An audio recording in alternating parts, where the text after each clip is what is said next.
Jacob, right? Abraham, Isaac, Jacob. Jacob had an extraordinary life. How many of you would agree with that? Just what you remember from your flannel graph lessons growing up, his life was extraordinary. He cheated his brother out of the blessing. He conspired with his mother against his father. He ran away. He ended up with his in-laws. He ended up finding true love, then marriage, and then deception again. And then he had multiple wives, and he had to run from them.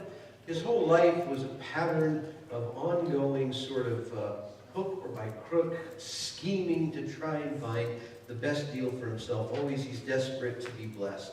And he managed to succeed in spite of a lot of odds against him. He met God. He had a dream, a place called Bethel. He had a dream of a ladder reaching up into heaven, a staircase, angels ascending and descending, all these amazing stories. But one of the most amazing stories is he had fled from his family. He had fled from Laban, his in-laws. He's got his servants, his wives, and kids with him, all of his herds and flocks. He's managed to become a pretty well-off fellow by those standards. But he's also kind of burned all his bridges. He's cheated everyone he's ever related to or married to or worked for. And he's got nowhere left to go. So he has no choice but to go back home and try to make up with his family, maybe ask for forgiveness. And he sent, he's going to go back to Esau, you know. So he sends some flocks ahead as a gift, hoping, here, take these gifts, take, you know, maybe it's bribery, whatever works. And the only message that came back, the servants returned, Esau is on his way, along with 400 armed warriors. That was it. That was the only message he got back. So he separated everything into two camps, Jacob did, yet, well, if Esau attacks one, maybe the other one can get away. Hedging his bet to the very last. And then on the night before the confrontation, he's all by himself by the river Jabbok. He's just waiting, he can't sleep. And the most famous wrestling match in history takes place. Jacob wrestling with God, refusing to be let go until God blesses him. Always, Jacob is desperate to be blessed, you know. And of course, he receives that blessing and a permanent limp that will be with him for the rest of his life. And then the next morning, he did one final act of separation. He put his servant wives and Leah out front with their children and Rachel in the back along with Joseph.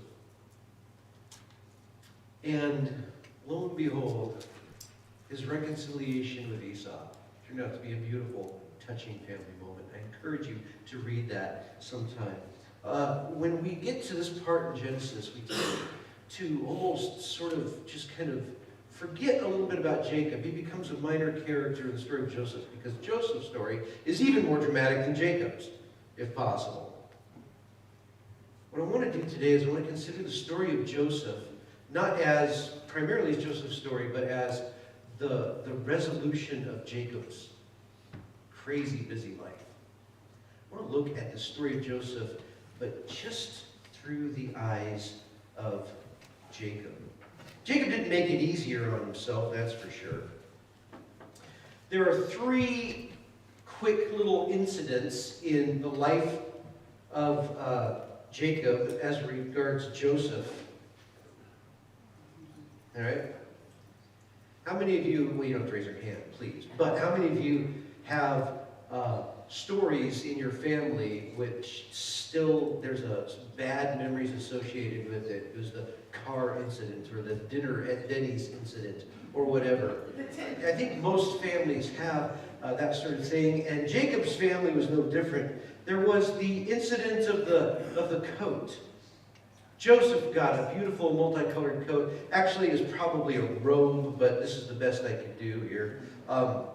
The thing about the coat was, we're told that it was the kind of coat you'd expect someone to wear if they were management instead of labor. Big sleeves, you didn't have to work with your hands. It told you who was going to be in charge of the family business once Jacob was gone. It was also beautiful. It really stood out. Joseph got one. Nobody else got one. It's the coat of many colors incidents. And then there was the bad report incident where Joseph was kind of being shown the ropes by some of his brothers, 4 of his brothers, came back with a bad report. Hey, Dad, you know what they're doing? Hey, Dad, you know what they're doing? And then there was the dream incident where he went to his family, Joseph did, and said, hey, guess what? I had a dream that everybody was bowing down to me. Stars and moon and stalks of wheat. Even Jacob was incredulous. He asked his son, are you indeed to reign over us? Are even your mother and I going to bow down to you? What are you talking about? The thing about these 3 incidents in the life of young Joseph is that 2 out of 3 were really on Jacob. If you read, in fact, in chapter 37 of Genesis, and you'll see in verse 14 that Jacob literally asked Joseph to go check up on brothers and come back and tell me everything that's going on. That kind of thing can't be good for brotherly affection. The coat, that obviously was on Jacob.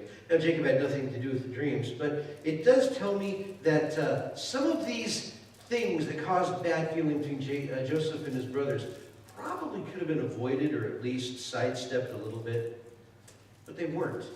He sent Joseph, all these names that start with J. He sent Joseph to find his brothers, report on his brothers, and then he waited. They were off tending sheep, many miles away as it turns out. Joseph did not come back. His brothers did, and they had a coat with them. It was ripped and torn, and there was blood on it, and they handed it to their father. So callous. He put it in Jacob's hand and said, never found Joseph, but we found this. Kind of looks like his coat. I wonder if something happened to him. Jacob, you know, if you're a parent, you know what it's like at a moment's notice to feel your heart stop, right? I'm willing to bet that happened to Jacob, that feeling that you can be so familiar with as a father, as a mother, holding on to that coat. And I wonder what Jacob went through in that 5, 6, 7 minutes, holding on to that coat, the smell of blood still on it. Probably he felt guilt. He was the one who sent Joseph after his brothers. Oh, why did I do that? If only I had not done that. First, he lost his wife Rachel in childbirth to Benjamin. Then he lost Joseph. What's interesting is that he leaped so quickly to the conclusion that Joseph was dead, though. Why didn't he say, Joseph's in trouble, maybe he's lost, maybe he had to drop his coat, maybe we should organize a rescue? He leaped to the conclusion that Joseph must be dead. And it makes me wonder, was he already living with anxiety and fear over the lives of his children before that point? It's a very, very easy temptation to fall into as a parent. Imagining all of the worst things that might happen. And what's really sad about this in chapter 37 is that he refused to be comforted.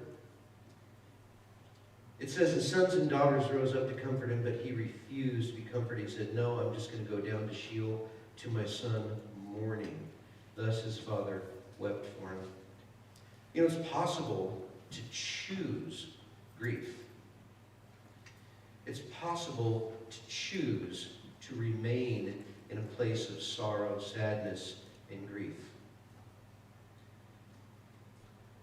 And it seems like that was exactly what Jacob chose to do. And you wonder how long he lived that way. Well, a long time. A long time, because we know that Joseph was 17 years old when he disappeared. And Jacob had to say goodbye to his son without ever having said goodbye to his son. For, well, more than 13 years. Because in between the ages of 17 and 30, Joseph worked as a slave and then as a steward for a mighty household, and then he was a prisoner. Then he was raised to the highest levels of administration in the land of Egypt. 13 years it took. But then there was another 7 years on top of that, because Joseph foresaw as Pharaoh's dream foretold, there were 7 years of plenty. 20 years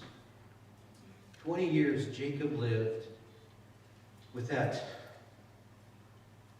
unresolved anguish, grief, an increased anxiety. We know that actually grew more and more acute for Benjamin's sake.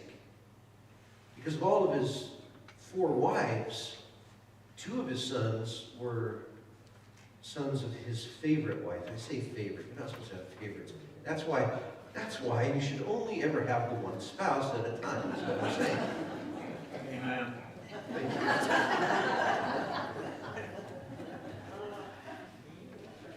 That's one reason.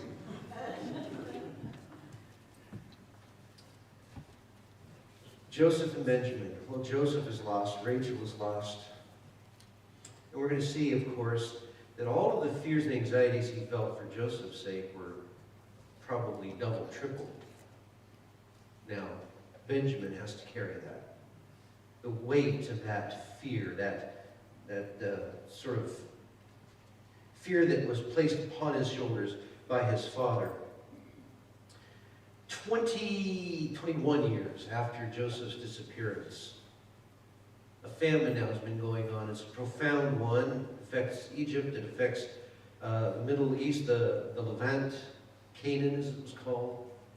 And word reached Jacob that he could buy grain in Egypt. So he sends his sons. He sends, well, not all of his sons. He sends 10 of his sons down to Egypt to buy some grain. And he must have had a twinge of nervousness sending them off. But, you know, by now they're all grown men. They all have wives and children of their own. They all have their own flocks and herds. It's a large, interconnected, hundreds and hundreds of livestock. It's like a small town, being a part of Jacob's family. And so 10 of his 12 sons go down there. And he waits, and he waits, and he calculated exactly how many days it should take to travel there, exactly how many days it should take to travel back, and then you add 1 day just so that you don't start worrying too quickly, and then when you get to that day on the calendar, then you allow yourself to start worrying. Well, he had plenty to worry about, as it turns out, because when his sons came back, they had the strangest story. First of all, Dad, the guy in charge accused us of being spies.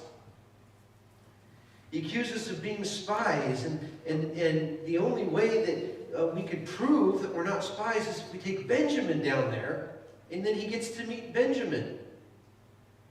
That's why Simeon isn't with us. One of their brothers, he sent 10 down, 9 came back. One of them was held there by this crazy Egyptian dude, threw the guy in prison, and said, you can have this brother back when you bring me that brother to prove you're not spies. And Jacob, well, in chapter 42, he tells his sons, you have bereaved me of my children. All this has come against me. Those words are more true than he knew.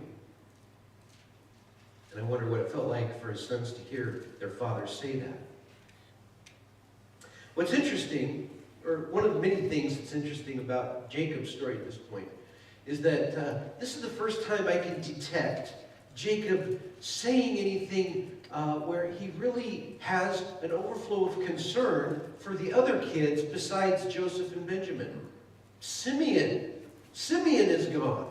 Oh, my son, and he wasn't even there to hear his father's concern for him.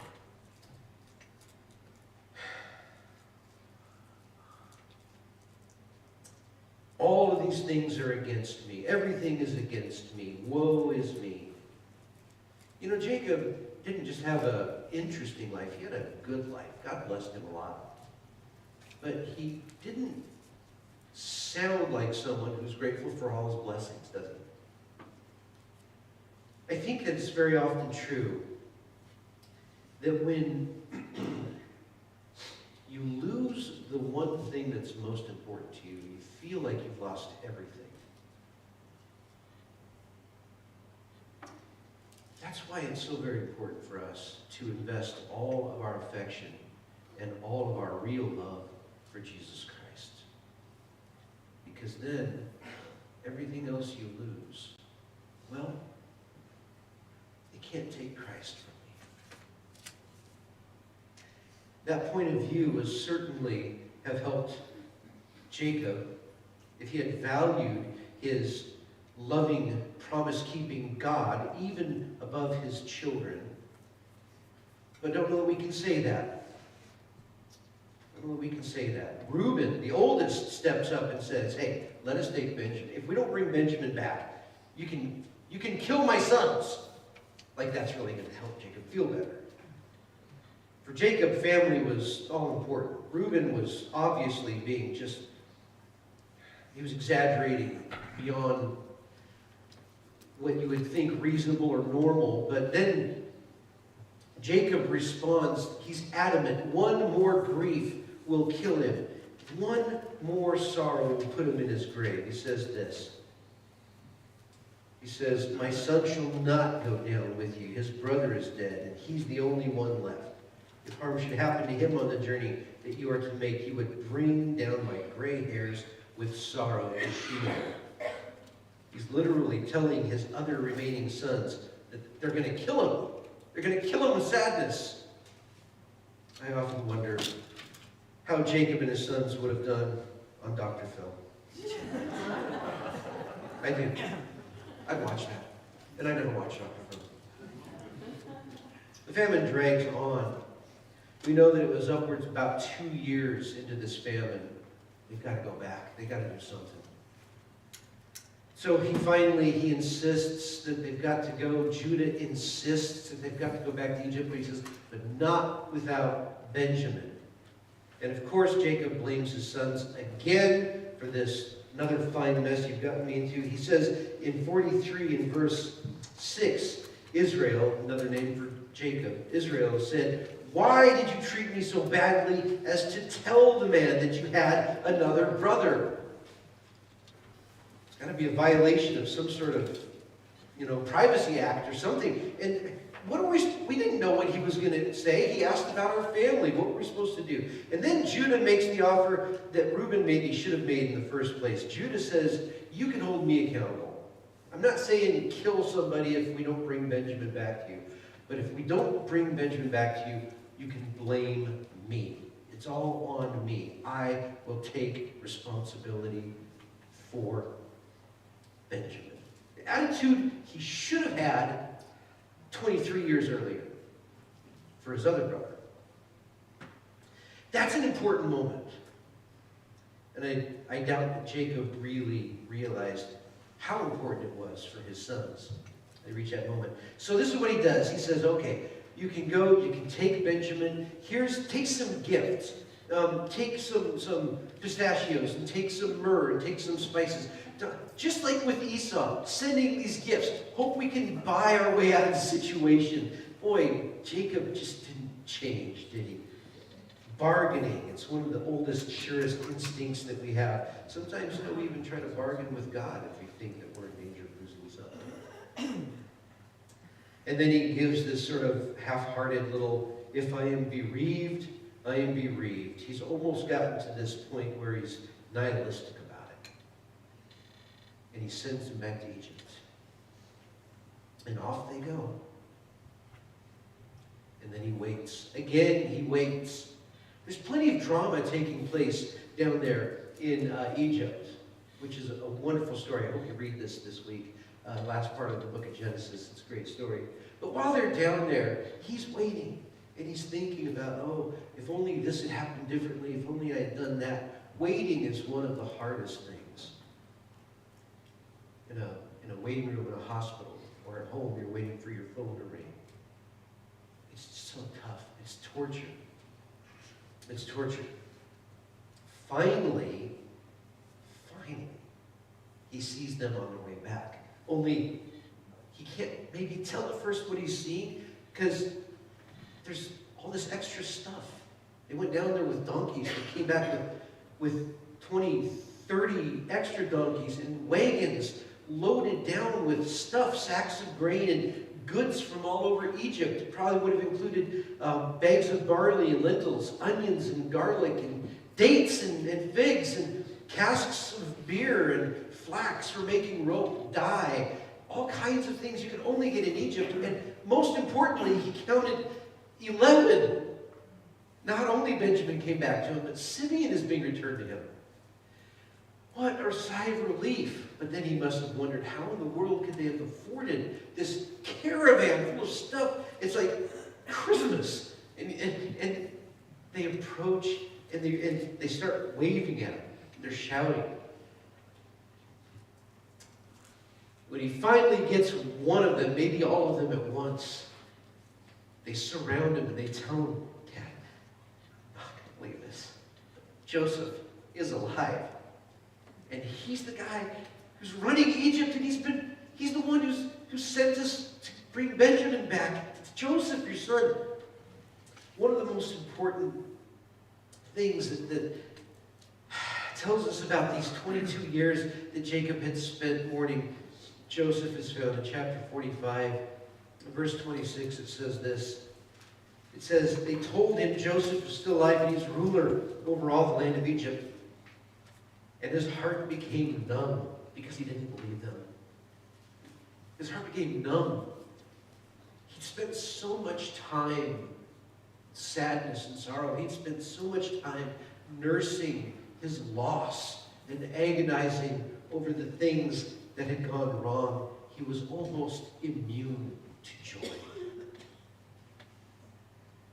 He had almost gotten to where he couldn't contemplate, he couldn't comprehend good news.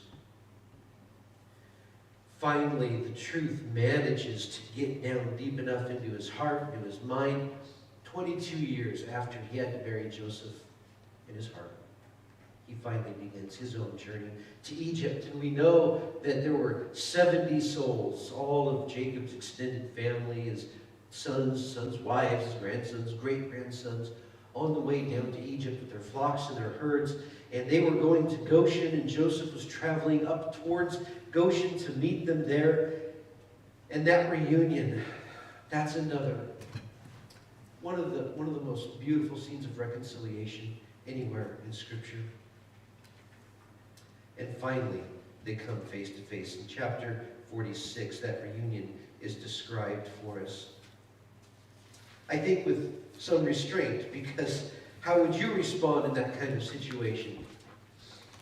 It says, Joseph prepared his chariot and went up to meet Israel's father in Goshen. He presented himself to him and fell on his neck and wept on his neck a good while.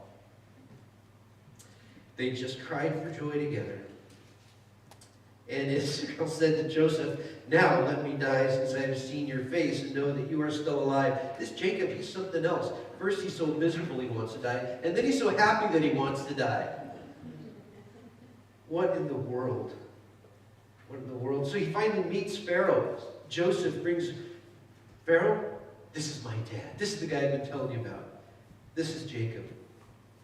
And what's funny about this, and I'm going to say funny in every sense, Pharaoh asks, well, how old are you? Because what else do you ask someone the first time you meet him?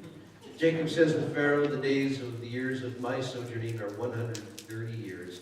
Few and evil have been the days of the years of my life. 130 years. Not very many years, all bad. What a pessimist. Even now, he's got no more worries, all the food that he could handle. His son has been restored to him. He's so used to thinking about all of the bad things that happened to him. Can we just not be like Jacob? At least in that sense. At least in that sense. They become Pharaoh's royal herdsmen. They keep his flocks because, well, the Egyptians don't like keeping sheep. It's loathsome to them, but Jacob's family wants to do it. Great, let's let them do it. We're told that Jacob had 17 more years with Joseph, with his family there in Egypt. Not quite as long as he was without Joseph, but certainly the same amount of time that he got Joseph at the beginning of his life. He ended up with almost twice as many years with Joseph as without. And then at the end of his own life, Jacob blesses Joseph's two sons. He adopts them as his own. That's why you've got the 12 tribes worth of land, but you don't have a tribe of Joseph. You don't have a tribe of Levi. Levi was given the upkeep of the temple. That was theirs. And Joseph, his inheritance was split between his two sons, Ephraim and Manasseh. But as he's blessing those two sons of Joseph, Jacob put his right hand on the younger son's head. And Joseph at first says, no, here's the oldest. You put your right hand on the oldest brother. But Jacob, okay, let's give him some credit. He looks back at the story that he lived, and his father lived, and his sons lived, and he realized that God worked through Isaac instead of Ishmael. He realized that God worked through Jacob instead of Esau, and Joseph instead of Reuben. And he's learned, if at least there's one thing he's learned by now, it's that God's ways just aren't ours. And he's always surprising us with how he works all things together for good. So if Jacob's extraordinary life gets resolved with a little bit of bitterness that just won't quite wash away at the end, he also has learned that this crazy and inexplicable journey that we are all on does get resolved by God for good to those who are called according to his purposes. And when he finally realizes his final days are upon him, he calls all 12 of his sons. He blesses them, and he was able to say that he outlived, or that all of his sons outlived him, which was a blessing that he wanted, but thought he wasn't going to be able to claim. They all, 12 of them, helped together with his funeral. And one final little detail that Jacob himself pointed out, he was saying, don't bury me here in Egypt. Bury me back on the family plot. There's a plot that was purchased by Abraham. Abraham and his wife Sarah were buried there. Isaac and his wife Rebekah were buried there. And then he says, and I buried Leah there. Remember, Rachel was the love of his youth, but Leah is the one who was honored with a place in the family cemetery. And he pointed that out when he asked to be buried there. I don't know what to make of that, but I find it fascinating. They mourned for him 70 days plus a week. And thus his life was resolved. Jacob, who wrestled with God, who striving with his in-laws and his family, and always just one step ahead of someone who wanted to take revenge on him. The last patriarch, a man whose life was more fascinating than most people that you get to, meet over a cup of coffee. Jacob, who always seemed to feel his sorrows a little bit more than he felt his blessings, but who learned, maybe very late in his life, that God literally works all things together for good. This is where his life finally ends.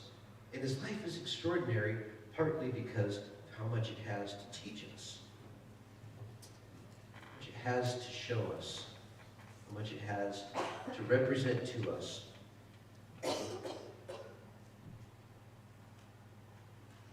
What I'm thinking I'd like to do next week is go back over the life of Joseph, but instead of Jacob's point of view, maybe from the point of view of his brothers, which is another really interesting perspective as well.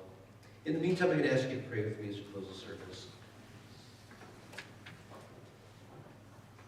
And Lord, we just want to ask that your word would speak to each of us here. There's a lot of little observations to be made about some of these extraordinary lives memories are recorded in your word. There's a lot of extraordinary little observations that point actually to really profound truths about gratitude and about joy and about trust and about blessings, how they are truly given, what they mean, and what they tell us about your love and your mercy. About maybe not trusting quite so much to our own devices and taking perhaps more seriously your promise that things will work together for good. So Lord, as we think together about the little details of the life of Jacob, I pray that you would help us to take away from this story whatever's most appropriate for each one here, for each heart, for each life, for each father and mother, for each son, daughter, child. I pray you help us not to forget the lessons learned.